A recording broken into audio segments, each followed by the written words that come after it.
Vamos aí para a próxima, então. Deixa eu ver aqui, especificar, deixa eu ver aqui. Muito bem. A nossa próxima palestra, especificar aço com segurança. No roteiro da conversa, vamos saber de forma clara e prática os principais tipos de perfis, bitolas, chapas e tubos de aço utilizados em projetos arquitetônicos e de interiores. E quem vai apresentar esse conteúdo é a Camila Meinich, arquiteta de formação e sócia-diretora da Meinich House Serralheria, loja associada ao NCD Regional Vale. A Camila é a terceira geração à frente da empresa, atua como ponte entre especificação e execução, auxiliando profissionais na escolha correta de materiais. Gente, é surpreendente o que uma serralheria técnica, como é o caso da Meinich, consegue ajudar você na qualificação e na entrega do seu produto, do seu projeto. Então, aproveitem.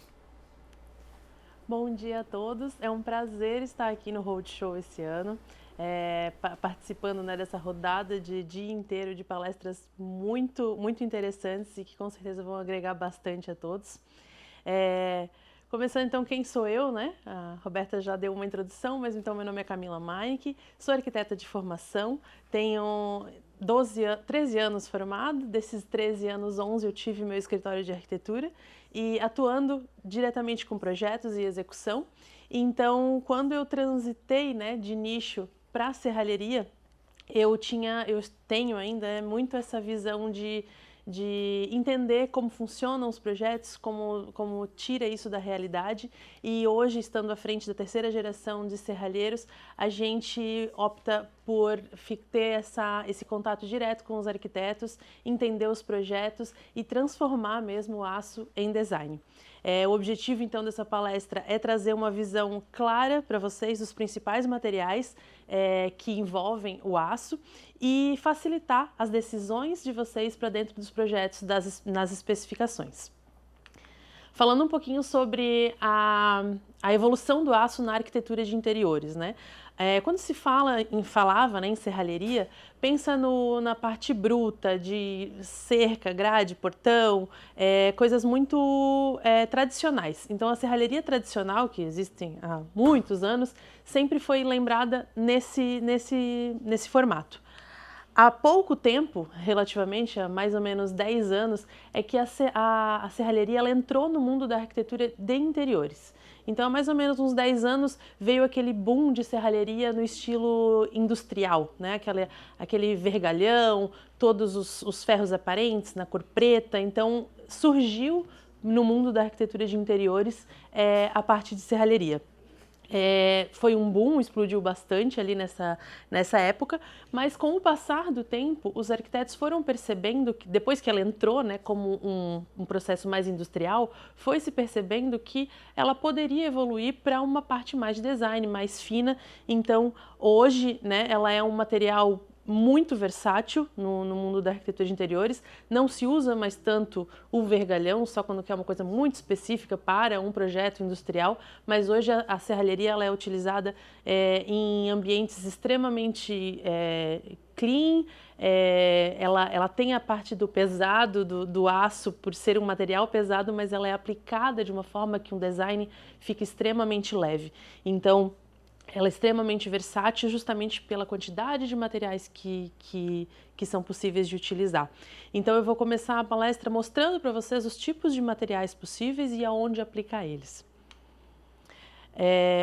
Começando então pelos tubos. O tubo ele dá estrutura e proporção para o seu projeto. É o material mais utilizado, né? Porque tem várias bitolas, vários tamanhos possíveis e também vários formatos. Então nós temos formato quadrado, retangular, redondo, oblongo. Então ele se adapta muito aos projetos e a escolha dele então não influencia apenas na resistência, porque temos no formato, né, atende todo tipo de resistência que você precisar, mas atende principalmente a questão de design e proporção. Você tem, escolhendo o tubo, você atende a proporção e o design que você deseja para o seu ambiente. Todos eles se adaptam, tem as opções ali de quadrado, retangular, redondo e oblongo, e dentro disso ali tem várias opções de tamanhos. Eu botei aqui no slide, mas é muita opção mesmo.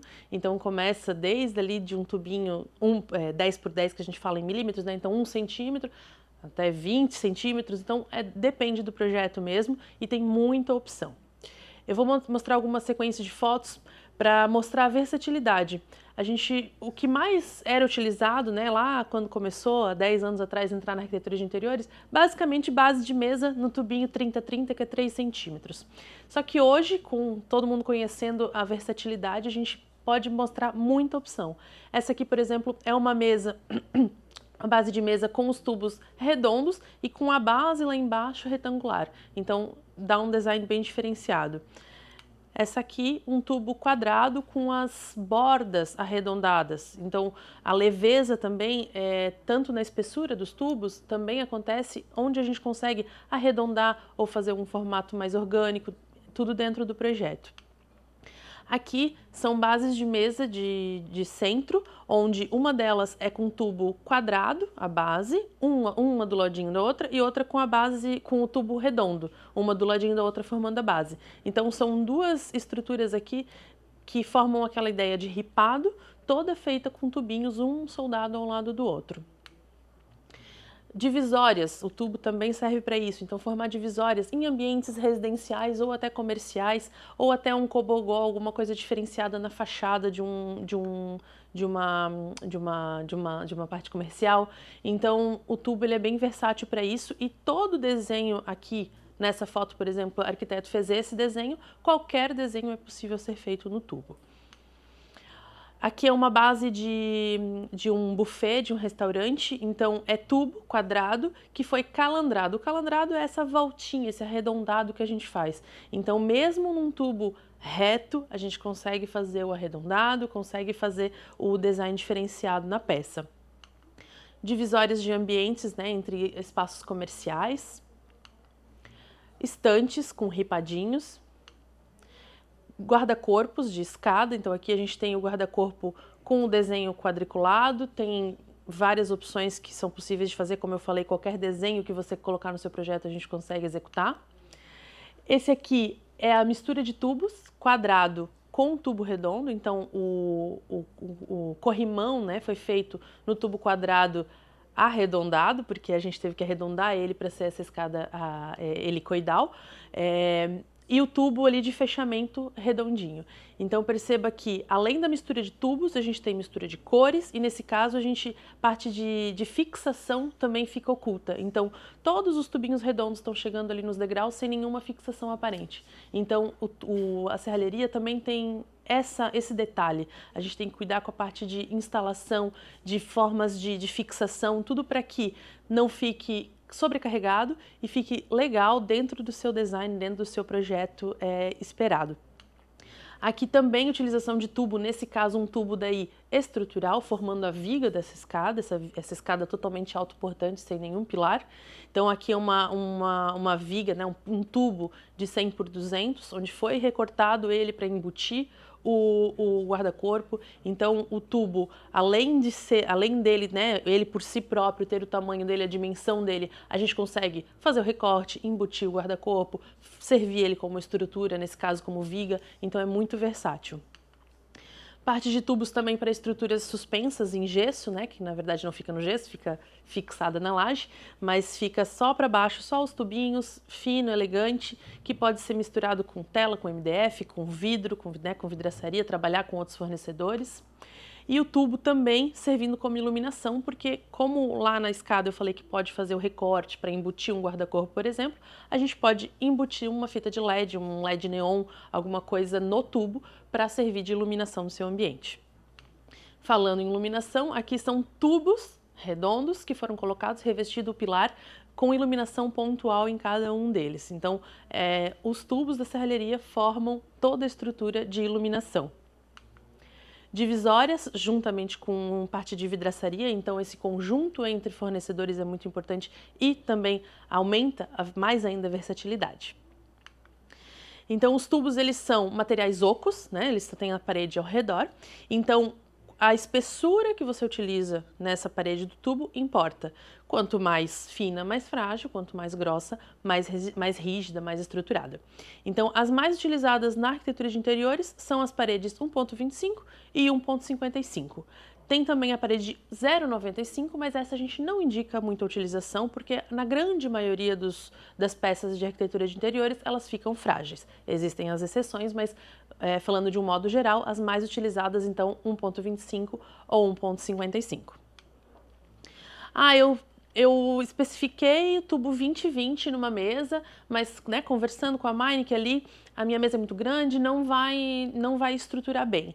Vou ter que aumentar para um tubo de 40-40, por exemplo, para ganhar rigidez? Não necessariamente. A gente sempre vai prezar pelo design e juntando, obviamente, com a segurança. Então, a gente pode conversar e se alinhar. Por exemplo, ao invés de usar um tubo 20-20 que ficaria fino e com pouca resistência, a gente pode manter o tubo de 20 olhando pela frente, mas na profundidade usar um 40. Então, um 20-40 esteticamente no design atende o seu projeto e na questão de segurança e estrutura também atende. Então, a versatilidade, a quantidade de materiais possíveis no aço é muito legal para isso também. Então, mesmo que eu quero o mais fino possível, mas não fica legal na estrutura, vamos aumentar, vamos mudar um pouquinho, mas mantendo a parte estética, dá para fazer. Então, essa versatilidade é muito legal.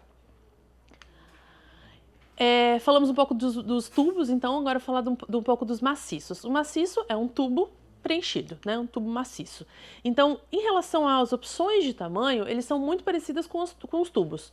Só que a gente acaba não utilizando os muito grossos, porque, primeiramente, na parte de arquitetura de interiores, não existe essa real necessidade de aumentar essa resistência, né? Fazendo ele preenchido, e ficaria muito pesado uma peça e também muito cara, então sem necessidade. A gente acaba utilizando os maciços quando a gente precisa de medidas muito finas que o tubo não atende. Então, o tubo ele tem 10 por 10 ali, 10 milímetros, que é 1 centímetro.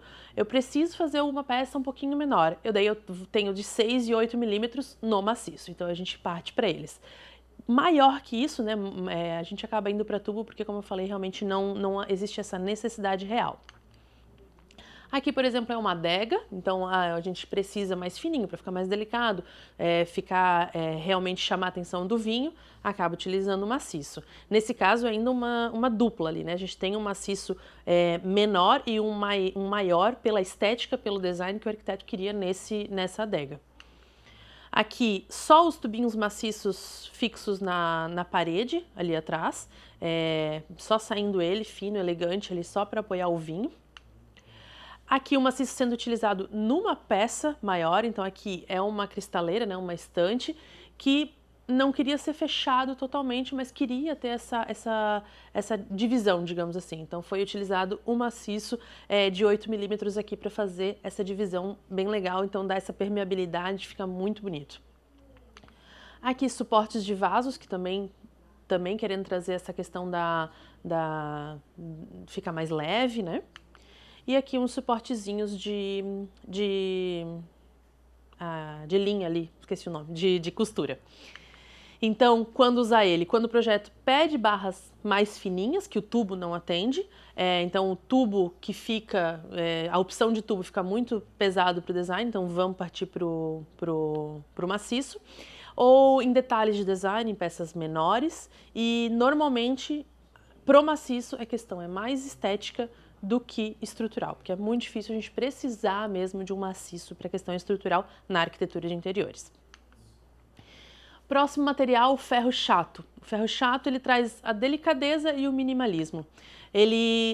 A gente usa ele quando a gente quer uma estética mais fina. Então, olhando de frente, por exemplo, uma moldura de espelho, olhando de frente 5 milímetros, 3 milímetros e olhando pelo lado 3 centímetros, 5 centímetros. Mas a estética, o design olhando de frente fica mais clean, mais leve. Então, fica muito interessante. Os mais utilizados, o que a gente mais utiliza na arquitetura de interiores, é o 3 por 25, né, 3 milímetros por 25 milímetros, o 5 por 25 e o 5 por 32, mas existe muitas opções de tamanho, então precisando para algum projeto é só pedir o catálogo, a gente repassa, porque tem muita opção para brincar no projeto. A gente utiliza ele também para a questão de filetes de acabamento, então há um filete dourado dentro de embutido dentro de um painel de marcenaria, por exemplo, utiliza-se o ferro chato porque não tem necessidade de usar um tubo que vai ficar praticamente todo escondido dentro do painel. Então usa-se o ferro chato para ficar bem slim ali o detalhe.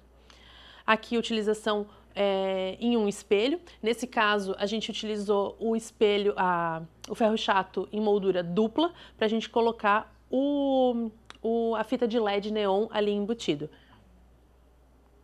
Então, além de toda a parte do material, a gente trabalha muito com essa união entre outros fornecedores, nesse caso, eletricista, para fazer toda a parte de iluminação, para criar um espelho, por exemplo, com essa iluminação frontal já embutido na nossa serralheria, fica bem bonito.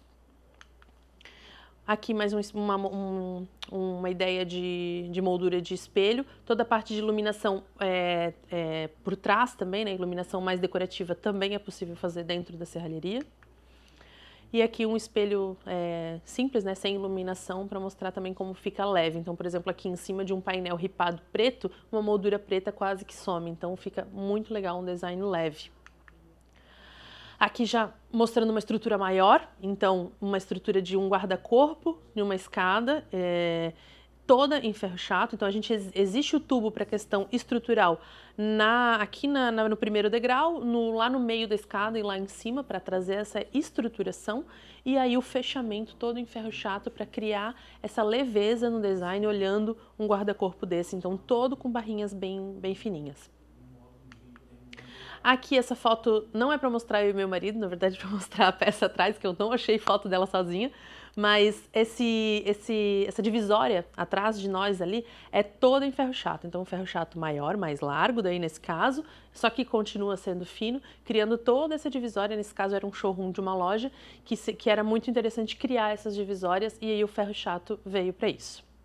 Aqui também, nos mostrando, mas na verdade para mostrar a peça atrás, que o ferro chato, além de ser utilizado então, né, nessas peças retas, digamos assim, a gente também consegue calandrar ele, arredondar ele para formar, nesse caso, que era da Trussard, a logomarca deles é assim, a gente trouxe isso para a serralheria para replicar isso, então a gente consegue fazer o desenho que quiser. Outro material que a gente tem é a chapa lisa, ela traz a leveza e o design, e a chapa lisa ela é a queridinha do momento, né? Aquelas prateleiras que só aparece bem fininho assim para frente, é a chapa lisa. Ela começou a aparecer mais na arquitetura de interiores há uns 3 anos atrás, bastante com essa questão da prateleira oculta, né, a parte de fixação oculta por trás, mas hoje ela está sendo utilizada bem mais em larga escala, também em prateleiras, em estantes, em outras peças que ela pode ser utilizada, e fica essa estética bem fininha. Então, onde na marcenaria você chega em prateleiras com 3 centímetros de altura, na serralheria, né, na chapa lisa, você diminui para 3 milímetros. Então, um ganho enorme para o design, para o desenho do ambiente, e consegue-se com a chapa lisa. Então, a chapa, né, ela tem normalmente até 3 metros de largura, então acima disso a gente faz emendas que não ficam aparentes, mas só para entender na hora de especificar e desenhar o projeto, 3 metros é o tamanho da chapa em si. Mais que isso, então, vai para emenda. As chapas, então, que a gente mais utiliza, né, na arquitetura de interiores, 1/8 e 3,16 polegadas, que isso é 3 milímetros a 5 milímetros, mais ou menos, e essa escolha, né, entre o tamanho, da espessura, vai variar de acordo com a largura da peça, a profundidade da peça, o que você precisa utilizar. Conforme vai aumentando a largura da peça, a gente vai aumentando a espessura também. além dessa questão da espessura, a gente também trabalha com a aba atrás de fixação, no caso de prateleiras, né? Conforme vai aumentando a largura, também vai aumentando a base atrás, a aba atrás para sustentação. Então, a gente está falando ali até uns 2 metros de largura, a gente consegue fazer uns 10 centímetros de aba para parafusar atrás. Até uns 3 metros, até uns 3, 4 metros a gente sobe para uns 15 centímetros. Acima disso, 20 centímetros, ou né, vai variando conforme o tamanho que a gente vai aumentando. A chapa lisa também pode ser utilizada, então, além das prateleiras, né, que é o que veio sendo utilizado com mais força, agora ela está sendo bastante utilizada em bases de mesa, tanto a chapa fina como para revestir. Então, a gente vai fazer uma base redonda ou até orgânica, a gente estrutura ela com tubos e reveste ela ao redor. A chapa para revestir varia entre 0,9 e 1,2 milímetros para fechamento. E também os painéis orgânicos, então, que é a chapa lisa, muito parecido com o que faz em marcenaria, né? Uma chapa de MDF cortada a laser. A mesma coisa se aplica para chapa lisa cortada a laser, dependendo do desenho que você quiser. Tendo o DWG, a gente consegue fazer o recorte. Aqui, então, uma foto. Todas as fotos que eu estou mostrando são projetos que a gente executou, tá? Então, são fotos do nosso arquivo mesmo. Aqui é uma peça de ilha ao redor da coifa, toda em chapa 5mm e toda a estruturação acima do gesso. Então, não fica nenhuma forma de fixação visível aqui. Então, realmente, prezando pelo design, pela eficiência e para ficar tudo bem leve. Aqui, nesse caso, todas as fixações acima do gesso, a gente trabalha sempre com reforço. Nenhuma fixação é no gesso, né? Porque senão não aguenta, nem de chapa e nem de tubo. Então, é aberto o gesso, feito o reforço. Se está em época de obra ainda, melhor ainda, faz-se o reforço ainda antes de fechar o gesso. Se não, depois, quando o gesso já está fechado, só abrir o recorte, a gente coloca reforços de madeira por cima do gesso. Esse reforço de madeira é fixado nele e na laje, então fica essa fixação, e depois a nossa peça é fixa na madeira, não no gesso. Então, a madeira que está fixa lá na laje, sustentando. Isso serve para todas essas partes de fixação em gesso, assim, esses suportes de ilha, espelho que é só fixo no gesso, nunca é no gesso, sempre na laje. Aqui é uma opção de chapa lisa, onde foi escondida a aba atrás, né? Nessa prateleira maior, até dá para ver que tem a aba aparente, porque daí ali era parede sem nenhum revestimento, e ali na lateral, com esse painel marmorizado, ele escondeu as abas. Aqui também, só a chapa lisa aparecendo de 3mm bem fininha, porque toda essa marcenaria escondeu a aba de fixação lá na parede. Aqui, essa primeira prateleira, dá para ver ali um recorte que foi feito para servir de toalheiro. Então, um recorte a laser, que nem eu comentei ali, é possível fazer. Aqui também, chapa lisa, com a parte de fixação escondida por trás do porcelanato, então fica visível para frente só ela ali. Num caso assim, por exemplo, ela pintada de uma cor muito parecida com o revestimento, ela fica ainda mais disfarçada ali, fica bem legal. Aqui era um caso que a aba não conseguia ficar por trás e aí foi feito a aparente e já foi aproveitado para colocar toda a parte de iluminação com perfil de sobrepor ali. Aqui, chapa com aqui é quase mais uma estante, né? Uma estante toda estruturada com o tubinho ali e a chapa arredondada. Vem DWG pra gente, a gente faz o recorte exatamente como está projetado.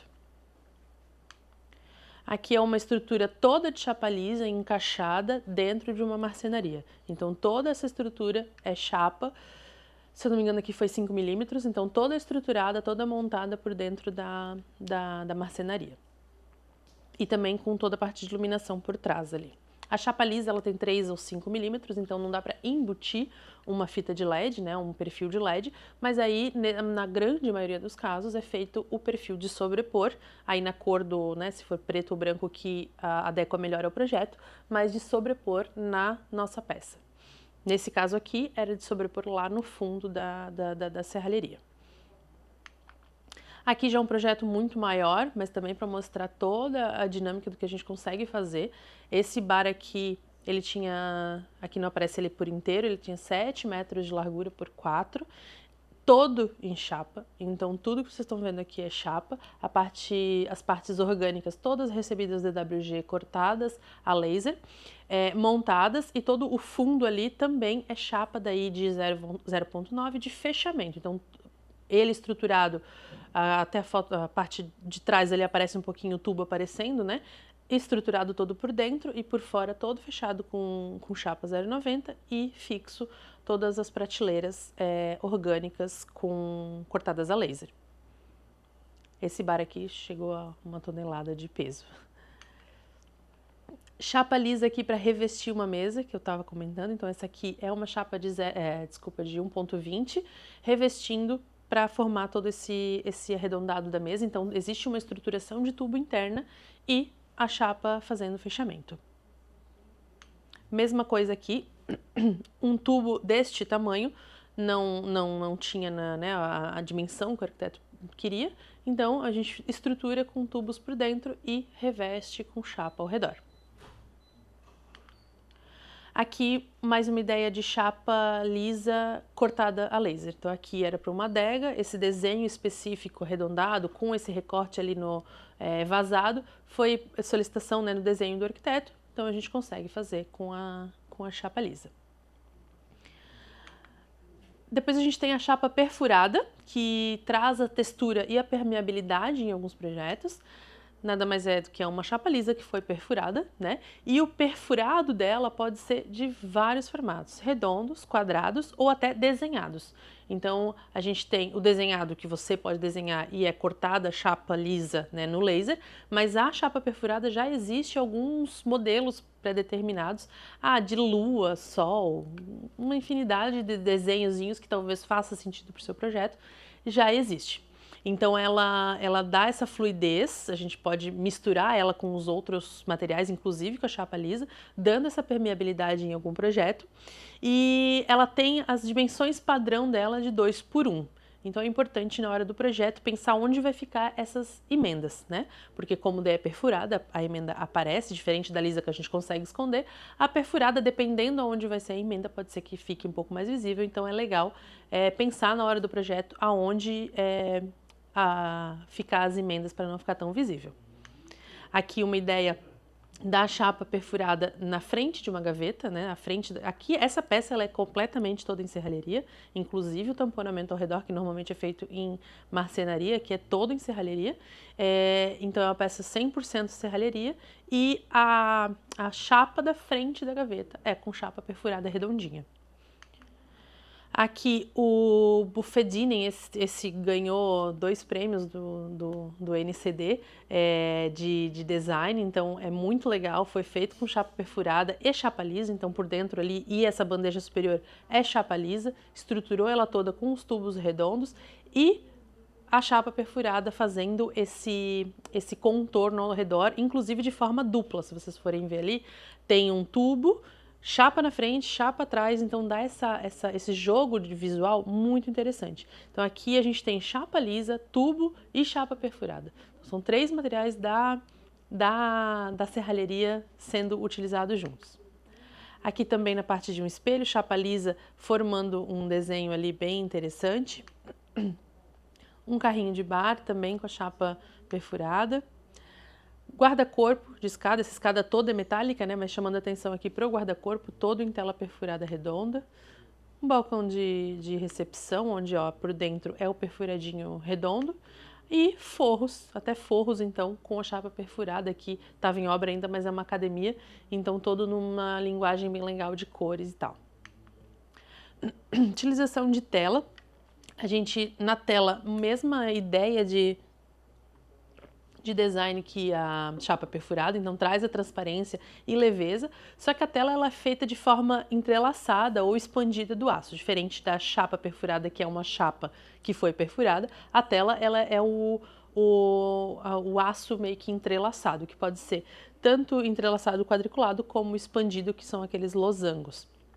Ela também é vendida por dimensões padrão, 2:1 ou 1,20x3, então também é legal pensar na parte de emendas. A tela corrugada daí já é feita sob medida, pode ser feita na medida que vocês precisarem. Aqui uma ideia da tela em um suporte aéreo, um forro que foi feito todo em tela ondulado e numa peça de serralheria, de cristaleira, num detalhezinho. E aqui também num forro. Então, isso tudo é quantidade de materiais, tem bastante coisa e legal de misturar entre eles também para formar peças bem legais, bem diferenciadas. Falando um pouquinho do processo de fabricação, né? O trabalho artesanal por trás da peça, porque na serralheria é tudo extremamente artesanal. Então a gente começa com a montagem, que começa com a leitura do seu projeto, entender, analisar todas as medidas do projeto, fazer todos os cortes, as peças chegam em barras para a gente de 6 metros, então fazer todos os cortes necessários, montar e fazer o ponteamento com solda para deixar tudo no esquadro. Daí vem a solda a gente tem a solda TIG, a MIG e eletrodos, que a gente mais utiliza é a solda TIG para acabamentos mais finos, para trabalhar com chapas, por exemplo, que fica uma coisa mais delicada, e a solda MIG, que é um processo mais rápido, mais eficiente, para todo o trabalho de tubos, praticamente a gente utiliza a solda MIG. Vai para a parte de acabamento, depois que a gente considera o mais importante, né? Então, montou, soldou e vai para a parte de acabamento. Tudo que é emendado ali, né? A gente tem então a barra de 6 metros, cortada, montada em 45 graus, fica a emenda aparecendo ali. Só que é agora no acabamento que não vai aparecer. Ali é feita a solda, fica o cordãozinho de solda, a gente lixa, faz polimento e faz limpeza para aquilo ali não aparecer a solda, não aparece mais, não fica mais visível. Depois do acabamento vai para a parte de pintura, que existem 2 tipos, a pintura eletrostática e a pintura automotiva. Em ambientes internos, as duas funcionam muito bem, então a versatilidade da pintura automotiva faz com que a gente escolha ela é a nossa opção preferida para projetos de arquitetura de interiores. Então ela pode ter uma variedade de cores infinitas, porque a gente pode inclusive copiar uma cor, né? Eu tenho uma torneira que eu quero que a peça que vá nesse banheiro fique da cor da torneira. A gente consegue imitar a cor, então possibilidade de retoque, porque a gente sabe como que é uma obra. Muitas vezes nós não somos os últimos a entrar nessa obra, depois entra marcenaria, vidraçaria, marmoraria, e pode acontecer batidas na peça, e a pintura automotiva tem possibilidade de retoque nesse pós-obra, coisa que a eletrostática não tem. Então, por vários motivos, a gente acaba optando pela automotiva, sendo que para ambientes internos as duas funcionam muito bem. Aqui tem um vídeo, deixa eu ver como é que eu ponho o vídeo aqui. Como é que eu ponho o vídeo? Foi.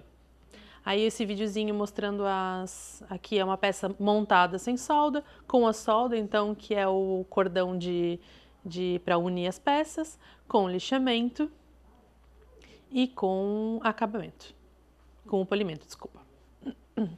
Então, ó, fica, né, totalmente zerada a peça. Aí.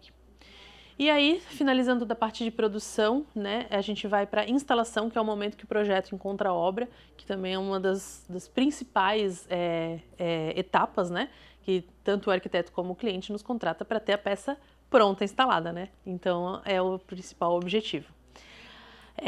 Na casa do cliente, a gente começa com a parte de medição, né, que é toda a parte de medição antes da produção, vem para a produção e daí a instalação. Então, a gente sempre fala que a instalação bem-sucedida, ela nasce lá no projeto. Então, todo o projeto bem detalhado, discutido com nós, entre os arquitetos, para ficar o mais discutido e redondinho possível, vai para a fabricação, uma fabricação bem feita, com bastante qualidade, e se concretiza na obra com uma peça muito bem executada para fazer diferença.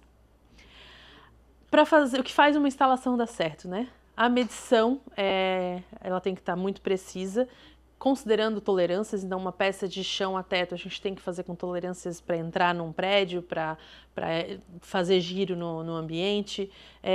Peças que possam ser montadas no ambiente para facilitar também faz bastante sentido. Pensar na sequência de montagem, tem peças que a gente precisa entrar antes da marcenaria, por exemplo, ou depois, então pensar junto com o arquiteto nessa sequência. Compatibilizar entre fornecedores, né? Esse nosso trabalho tem que ser em conjunto.